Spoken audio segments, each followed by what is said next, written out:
The triangle is like the anchor.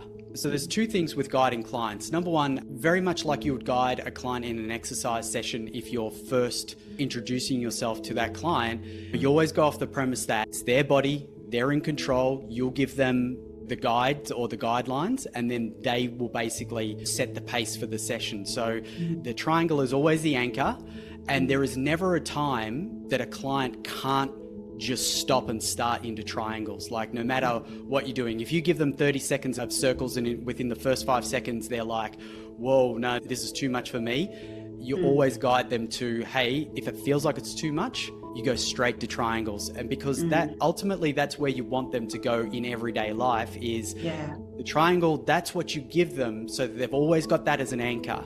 You say to them, if you're somewhere where you're starting to feel overwhelmed or whatever, just think about that triangle with that little tiny pause at the bottom, breathing through your nose. If you're in a really tough conversation where you're feeling overwhelmed, or you're presenting or something like that, then the triangle breath is the way to go. So that's the recommendation that you make. And as you just experienced then, you can see that people with only a small amount of guidance will be able to recognize, oh, hey, I can already feel that my body chemistry is starting to shift, that I start to feel in a little bit of an altered state. So yeah, it gave me the opportunity to ask the question. Well, part of my mind asked the question, am I safe? Yes, I am. So I was able to continue on and push the boundaries, so to speak. But I'm guessing people that are quick to get into a heightened state of anxiety, they want to drop back to that anchor pretty quick once they start recognizing those symptoms, right? Absolutely. And Leanne, think about it, as I said before, think about this like weightlifting for their nervous system. The more that they trust that natural reflex in the body, the more resilience it builds in the organism, right? So, and that's really what we're going for. We're going for a resilient,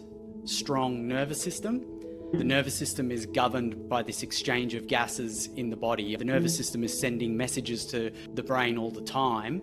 And, quite often it's sending red alert messages quite often when there's, sometimes there's no red alert. Yeah, that's right. And so what we're doing is we're getting it to tone itself so that you have less of that. We often find, are you chiro or a body worker of some? I'm a body worker, soft tissue therapist, I can tell by all the pictures in the background. So what we've often found is people that work with the body, introducing this to their clients, they find that whatever modality you're working with your clients, so if you're a physio, quite often their pain thresholds start to come down. If you've got people that are quite often stiff or come in with constant sort of skeletal-muscular problems, they start to resolve themselves because they're starting to actually get more oxygen into the tissues, which is why this is just it's a really important and underrated sort of process that we found.